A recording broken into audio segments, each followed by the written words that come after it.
Hello, ladies and gentlemen. Thank you for joining us for another session of the WNS Operative Grand Rounds. This morning, we're very privileged to have with us Dr. Dan Barrow and Dr. Nelson Oyesiku from Emory University. They'll be talking to us about the important processes of oral boards and maintenance of certification. Gentlemen, thank you for joining us, and please go ahead.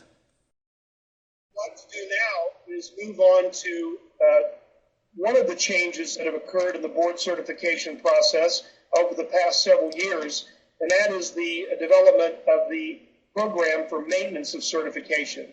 And, we're fortunate to have today with us Nelson Oyesiku, who is the chairman of the MOC committee for the ABNS and has done an enormous amount of work in developing this program and carrying it to the level that it is today, and probably knows as much about where this is going as anyone in our specialty.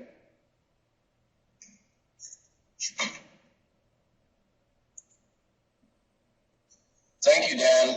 And Aaron, it's a pleasure to be in on this web conference. The next segment is really designed to focus on the maintenance of certification process of the American Board of Neurological Surgery, which, as you heard, is really being mandated by the American Board of Medical Specialties, of which the ABNS is a member board. Oftentimes, the key question we hear is, what is MOC and why MOC? Well, basically, as the term states, it's designed to certify not just once, but continuously, and ensure that diplomates maintain a satisfactory level of standard in neurosurgical care.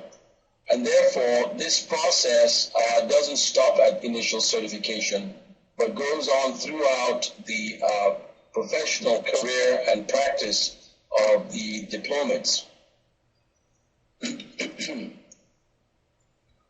It's important to remember that the American Board of Neurological Surgery, as a member board of the ABMS, collaborates with a number of medical and surgical specialties, as well as other organizations and the lay public and other stakeholders.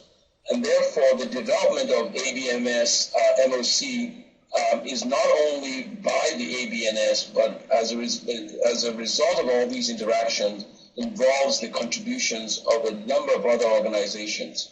And many of the directions in which MOC is going is as a result of the fact that it is not just neurosurgeons that are driving maintenance of certification in healthcare and board certification, but a lot of other specialties are involved. MOC has a long and checkered history, and even more so a checkered future, because there are a lot of things coming down the pike that diplomates need to be aware of, and we will address during this presentation. The process started in the late 1990s when the task force was established on competence, and then the general competencies, the same that are used in residency training, became established, that we now all have come to know and love as the 6 core competencies. The 4 components of MOC, which derive from these 6 competencies, was then adopted by all ABMS member boards, and we'll go through parts 1 through 4 of MOC. By 2006, all member boards received approval of their MOC programs. The ABNS, which for a long time was one of the holdouts, if you will, in providing lifetime certification, rescinded this policy in 1999 and rolled out the 10-year time-limited certificates, such that after the 10-year period, no diplomate can continuously be certified without recertification through the maintenance of certification program, which was begun by the ABNS in 2006. It is mandatory that all diplomates that were certified after 1999 must hold time-limited certification, and in order to maintain their certification, have to participate in maintenance of certification.